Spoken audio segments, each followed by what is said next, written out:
Welcome to Uncharted Entrepreneurship, your front row seat to daring stories from the boldest business trailblazers forging new paths across industries. I'm your host, Brent Peterson, armed with inside access, sitting down with partners, founders, and CEOs in the entrepreneurial world. Let's explore. Welcome to this episode. Today I have Julie Keys. She is the president of Keys Strategies and the author of Poised for Exit. Sorry, Julie. Sorry. Go ahead, do an introduction. Do it for yourself. Tell us your day-to-day role and one of your passions in life. Sure. Thanks for having me on the show, Brent. Like you said, I'm president of Keys Strategies. It's a consulting firm that I founded in 2012. And a primary foot forward in my services to business owners is exit planning. So I'm a certified exit planning advisor. I had my own exit years ago from another business. And so I decided to tell that story with the book I wrote called Poised for Exit. And I also have a podcast show of the same name where we talk about exit planning and business owners share their exit stories. And sometimes advisors get on and give advice about, best practices and stuff like that. So those are some of the other things that I do aside from working with individual business owners to help them achieve their best exit outcome. And it's fun. I love it. And passions? Any passions in life? Well, I think my faith is definitely a passion of mine. I also have a blended family. My husband and I each have 4 children. They're all adults. And we have grandchildren as well. So when we all get together, there's 29 of us so far. And so that's kind of a lot of people. We live on a lake and we love having the kids here at the lake. So that would be definitely a big passion of mine. Yeah. Wow, that's awesome. I'll be a grandpa in June. So I'm on Wonderful. the beginning of my journey. It's the Don't best. have 8 kids, but great. So thanks, Julie. Before we get started, you have volunteered to be part of the Free Joke Project. Sure. I'm just going to tell you a joke, and all you have to do is say, this joke it should remain free, or that's chargeable. And just to give you a heads up, I think 4 people have said that's chargeable. So don't get your expectations very high. There are definitely free jokes. Mine is topical, but maybe a couple weeks ago, more topical than it is now. But here we go. I'm going to tell you the joke. I was told I could look at the eclipse through a colander. I tried, but it strained my eyes. I think you better keep that one free. That's the usual. That's my usual reaction. So, we'll leave it there. Yeah, it's clever though. Yeah, thank you. Yeah. All right, so let's talk about exit strategies. And in fact, I just had dinner last night with a friend of mine who has completely exited his business. He was sort of partway doing it. He does a lot of public speaking now, and he's completely out of the company. And I think one thing I hear a lot from owners who have exited is sometimes that process of exiting isn't always great. Yeah.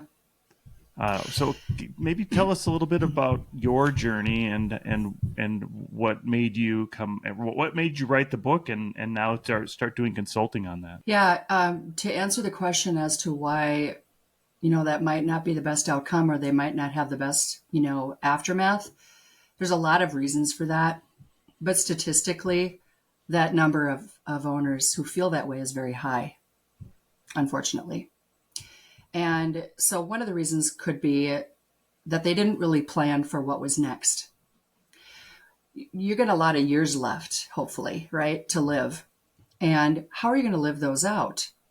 You've been working in this business, building this business, probably identifying it as who you are for a long time. And when that's over with, then what, right? Do we have any reason to set the alarm in the morning? How do we use what we've learned, skills, expertise, wisdom, into whatever we're going to do next? I like to call it the next act because most entrepreneurs don't just quit. They just go to do something else.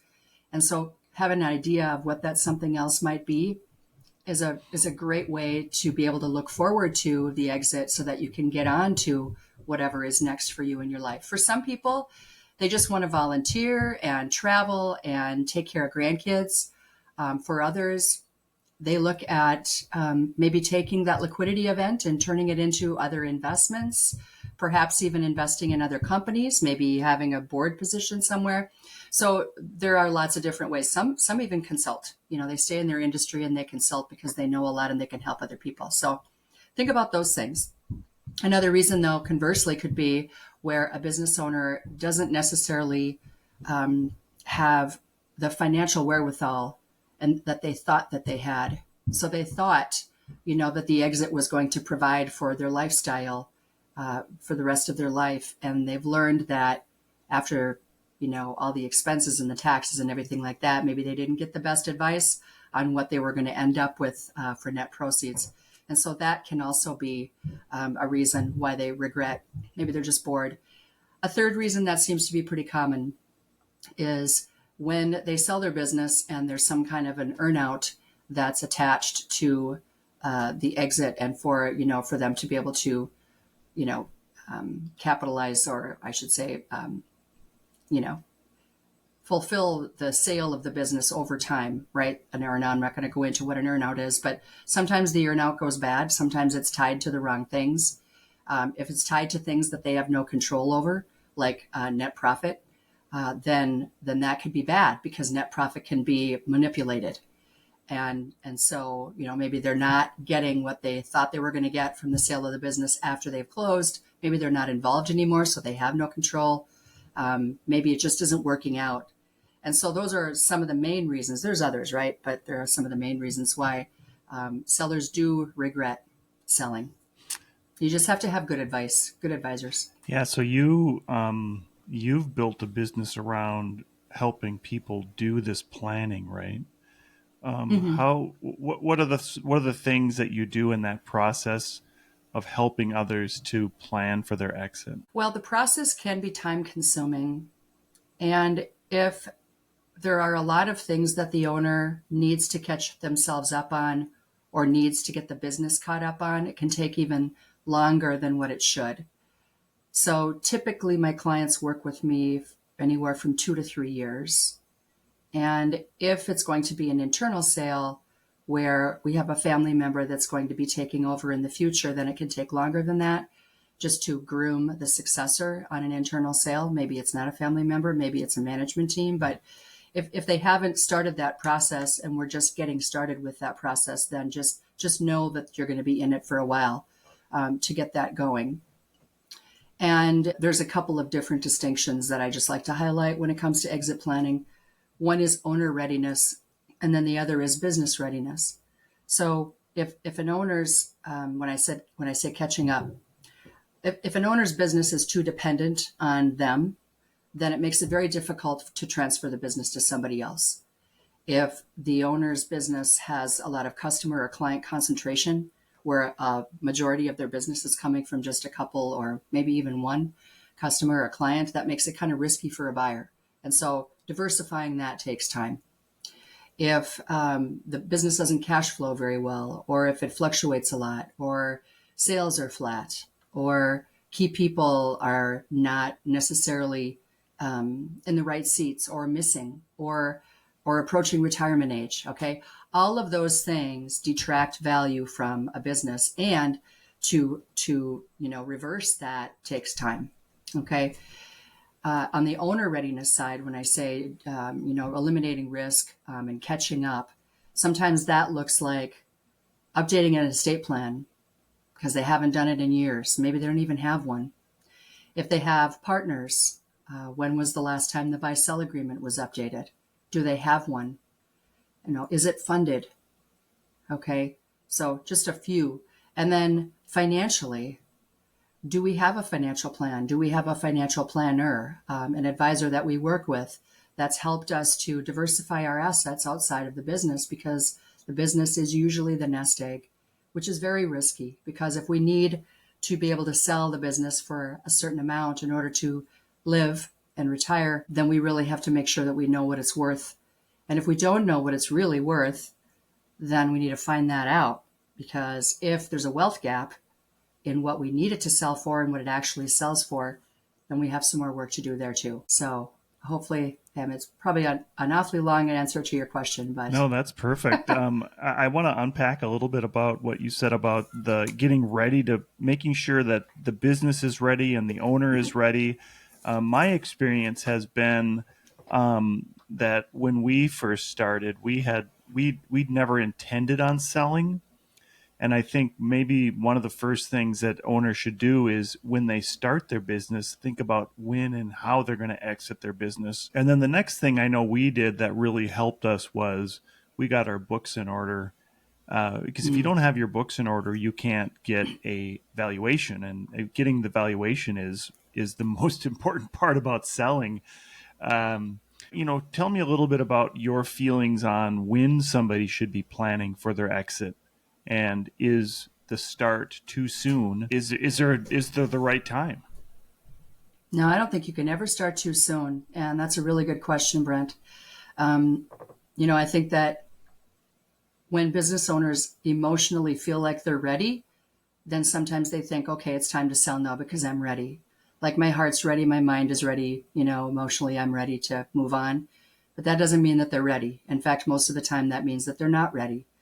And to your point about valuation, we just have to know where we are today. So, as the adage goes, begin with the end in mind. And perhaps you didn't. Perhaps you're 25 years down the road or 30 and you've owned this business, operated it, founded it, bootstrapped it. Maybe you've got some investors or partners or whatever, but you're finding yourself going, okay, what do I do? How do I get this started? To your point too about normalizing financials, making sure that your books are in order for at least 3 years. Okay, 3 years is important because if you are going to sell, then due diligence will require 3 year records, sometimes more, but usually 3 years. And the trailing 12 months are the most important. And so if you're not confident that you have accurate books, then ask your CPA to conduct some kind of review and maybe even an audit. Because depending on the company, industry, the size, the deal structure, an audit might be required anyway. And if you've already done it, then you know that you're good and that the numbers that you're submitting for valuation are accurate. Okay. And even if you're 10 years out, even if you're 20 years out and you just started the business, you never know when opportunity is going to knock, right? Because that's what happened to you. Somebody came to you and you weren't even thinking about selling. However, you had your books in order, you were ready. And so just be ready. And honestly, I think the next few years, 3 to 5 years for sure, there will be a lot of opportunities for both sellers and buyers because many baby boomer owners are still running their companies and will have to sell. And so if that's you, if I just described you, get yourself ready now so that you can put yourself ahead of the curve and not end up being in a pool of options for buyers, because then that just drives the price down, right? So put yourself in a unique position, get your books in order, think about what you want to do next, and do whatever you can to well oil that machine of your business. I know that you had talked about the right time for the business to sell, and that may not be the right time for the owner to sell. But oftentimes, that right time for the business may be the only time. So Mm-hmm. to maybe talk about the importance of what is the right time. My experience was we sold at the height of the pandemic, and Mm. in our business space, like that was the time to sell. And if we would have waited even a year, our company would have been worth half as much because of the business climate, or there wouldn't have been any buyers. So maybe it wasn't, it just happened to be the right time for us. But oftentimes there is the right time where your business suddenly is super hot and you start getting approached, but you don't want to sell. I know that's a roll of the dice too, but like talk about Mm-hmm. that kind of conflict between the two. Yeah. Ask yourself the question, why do I not want to sell? Is it because I'm not financially ready? Is it because I'm not emotionally ready? Is it because I just want to keep working? And I think that sellers many times have this mistaken notion that it has to be all or nothing, and it doesn't. Okay. You do not have to exit. Exit is a form of transition. And if you're not looking to exit altogether, you just want to take some chips off the table, as they say, then there are ways that you can do that and exit over time. Everyone will exit their business. Everyone. Just like we will exit the earth someday, right? So you're either going to exit on your terms or you're going to exit on somebody else's terms when it comes to your business exit. So do whatever you can to be proactive and exit on your own terms. Now, as far as market readiness goes, it's kind of a combination between a crystal ball and actually having a pulse on what's going on out there, right? So you could talk to any deal maker and they would probably say the same thing, right? There's no guarantee. We don't know for sure, but here's what we're seeing. So looking into the future isn't really going to be a long stretch of time. You're going to look into the future, maybe a quarter or 2 quarters. Pretty tough to look ahead a whole year on what and predict what could happen in any industry or in the M&A market in general. You can definitely look historically, right, which is how valuations are done. But I think when it comes to like industry, it's a good idea to work with advisors who specialize in specific industries because they have a better idea of what companies are selling for in that industry. They have access to that information and they can let you know if it's a good time or not a good time. But you can also do your own research, right? You kind of know if you're listening to the news, if interest rates are up and people are having a hard time getting loans, then that might affect how the funding of your business is going to happen. If certain industries are hurting, then, and you're in it, then it might not be a good time because maybe the value of your business is a little lower. Like to your point, there were a lot of companies that sold just before or during the pandemic. And that was a hot M&A market during the pandemic, hotter than it is now.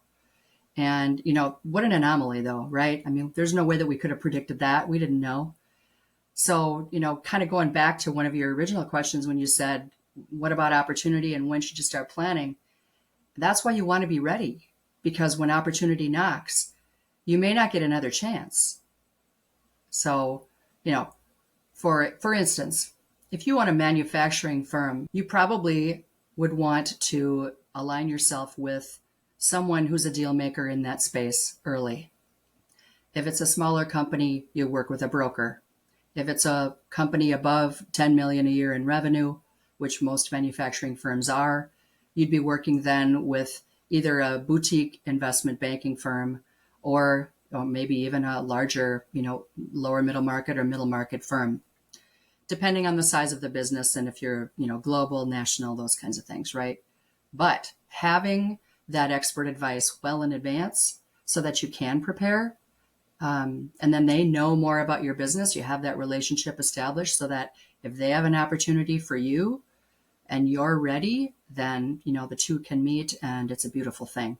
I think a lot of business owners are really afraid to establish a relationship with a deal maker like that until they feel like it's time to list it or put it on the market. And I think that's misguided. So don't be afraid. If you know you have to sell to a third party because you don't have a management team or a family member who's interested in buying your business, or legacy is not important to you, whatever your motivators are, then by all means, talk to your colleagues. Who do you know? Call me. I'll refer you to the best, because I think just establishing that relationship ahead of time is just so valuable. And business owners have spent their whole lives building, that enterprise and sacrificed time, money, sleepless nights. The list goes on, right? Because we can relate to that, right, Brent? Both of us. And they deserve to have the best possible outcome possible. So let's, establish those relationships early so we can get that advice and make really good decisions going forward. I know earlier you talked about exit and that there's different stages of exit. We should help people thinking about selling define what that exit means to them, and that exit could mean something different to everybody. And I know you also gave the example of of that profit sharing. But there's also a cultural part of that. And I have another friend who sold their business recently, and they sold to a private equity company, and the culture was completely different from a founder owner than going to private equity. There's a lot more structure in place and a lot less cowboyness, if I can say that word, Sure. which makes maybe the founder owner a little bit more uneasy as they stay in that role. There's probably more safeguards to the founder owner in a PE purchase, but there's probably a trade-off in there. Is there a big difference between selling to an organized private equity as compared to just selling to a single owner who doesn't have all that structure around them? Yeah, there's a huge difference. And I don't know that I would identify one better than the other, really. I think it depends on what the owner really wants. And eyes wide open, regardless of the path that they choose, you're probably going to get more money for the business selling to private equity than you would to a strategic buyer or selling it internally for sure. Not always, right? There's no blanket statement here, but that's generally the thing. And if you do sell to private equity, it's not the big bad monster that it has, the reputation for, because it's changed a lot. And there are a lot of different facets, different types of private equity. Whereas, years ago, it was just like the big guns come in, they buy, they turn in 5 years. Some people lose their jobs. Like you said, sometimes the culture gets messed up. Maybe the owner stays on, maybe they don't. But, maybe that still exists out there. I think that they've really cleaned up their act in that industry a lot because owners are kind of onto it. And so now there are lots of different types and hybrids and, buy and hold private equity firms that are looking for specific industries to invest in, not to run. They want the owner to stay on and run it. And if you're an owner that's looking for, a way to be able to grow the business and you want resources to be able to do it, that can be an absolutely wonderful way for you to take some chips off the table, stay on, run your business, have a PE firm come in and recapitalize it, and then grow it to the next level and have a really cool second bite of the apple. Yeah, and I think maybe another advantage a lot of times PE gives the owner is they typically get a percentage. They retain a little bit of that ownership, which at Right. the end, when the PE turns the business over again, they'll get Mm-hmm. another payout. From And sometimes, you know what? Sometimes those owners that are in there with a minority interest stay again if it's a fit. Like if the new firm that comes in, I've heard stories where they stay on, maybe they sell another percentage, but I mean, like I said before, eyes wide open. If it's a fit, and they're not just coming in and looking at the numbers only, but they're looking at it from all angles, right? Culture, philosophy, values, team, all of those things. If it's a fit in the holistically, then it can be a really great win-win situation. And I just think every successful exit has a win-win situation. Yeah, and I can also speak from experience. I've done some fractional work, Hmm. and I got to meet a owner who had actually sold back in the 2015 and has now gone through a number of phases with the purchasing. That keeps getting rolled in, but he's maintained a C-level role, and there's a lot of opportunities, especially if your original business was $10 million and now suddenly you're a CTO of a $250 million company. Mm, It's a different experience that you would get as a business owner that perhaps you wouldn't have unless you were able to grow your original business to that level. right. And honestly, going back to eyes wide open, I'm going to just say that one more time. Not all entrepreneurs can handle taking orders from other people and watching other decision makers make decisions about the business that they founded. But if you can get out of your own way, if you can leave your ego at the door and allow other people who know how to scale actually do that to the baby that you handed over, then my goodness, couldn't that be a beautiful thing? Because you have the background, the history, of what, has transpired in that business up until that point. And that's extremely valuable information. Plus, you have your brand, your name, your reputation in the industry, and marrying that with additional capital so that you can grow the enterprise can be really great. Yeah, I want to round out our conversation with that idea of that planning to exit, and that when you decide and you go through that purchase, you should have a plan in place in terms of how long you want to be there. I know Mm-hmm. some new owners ask the original owner, the purchaser asks the original owner to leave after 60 days. So they want them out of the way. They're more of a Mm-hmm. headache. And sometimes it's an open-ended agreement, which also could lead to issues where expectations aren't met on one side or the other, and they don't feel comfortable, and then there's an untimely and an unsatisfied exit because of there Right. isn't that exit date. Talk about having a hard exit date versus a open-ended agreement where you're just staying. Yeah. I don't know of very many situations where an owner is staying on indefinitely without some kind of an agreement, and I wouldn't, if I were the seller, put myself in that position. I would definitely want to have a contract of some kind, either an employment contract or just like an independent contractor contract agreement. That's probably better, the latter versus the former, but it depends. And typically it's a year. Some sellers give 2 years. Some want to stay on, but with very, very clear communication at the letter of intent stage, at the purchase agreement stage, what it is that the buyer's expectations are, what it is that the seller's expectations are, how can we negotiate something that's a win for both sides, right? And then what does the future look like? And if I'm going to stay on as the seller, I want to clearly know what it is that you expect from me. What's my role? What's my title? What's my job description? And then I'll let you know if it meets my expectations and what I really want to do. Sometimes they'll just ask you, okay, what do you really want to do? What have you done, in the past that really lights you up? And that's where we'd like to have you spend your time in this company, because we all want to get up in the morning and be happy about what we do. So eyes wide open, clear expectations, clear communication, and then clearly documented what's been agreed upon. Yeah, I mean, that's such a good point, the documentation portion of it. And having some objective numbers to look at, it's so easy after 3 months to say you didn't do this or that. And then there was nothing tied to it that was objective.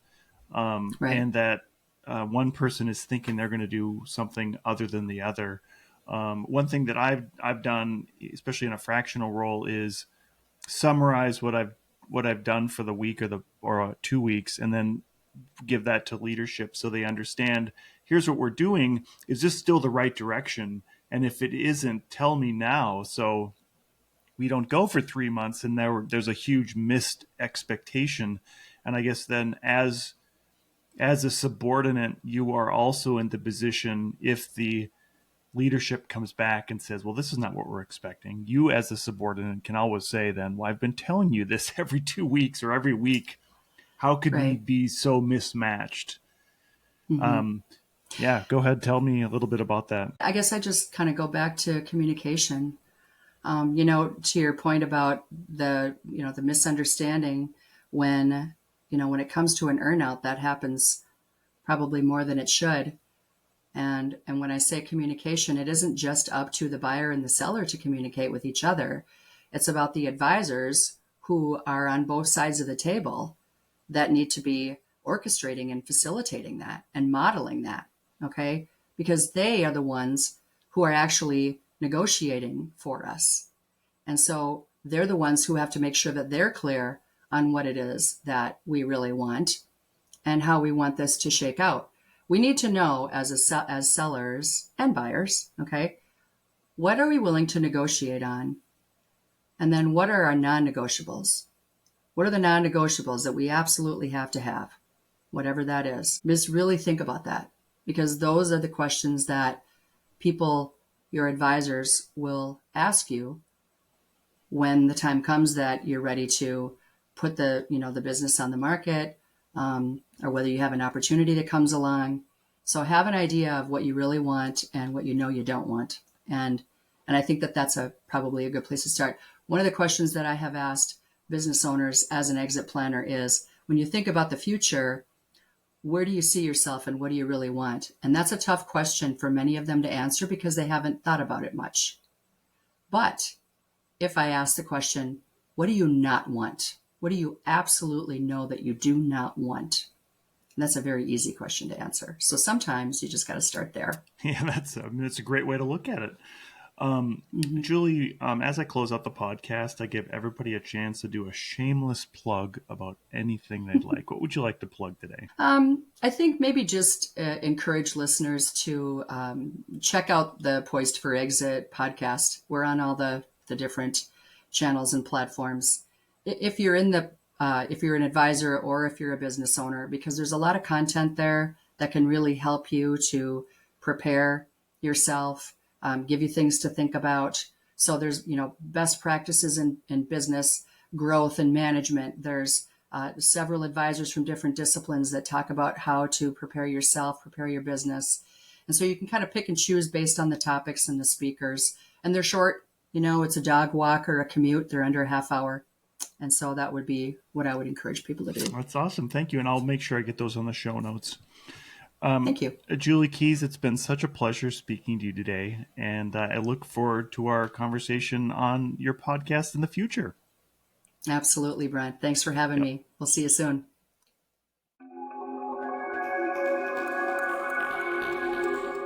Uncharted Entrepreneurship is a production of Content Basis, LLC. Copyright 2023. You can find more award-winning content at contentbasis.io.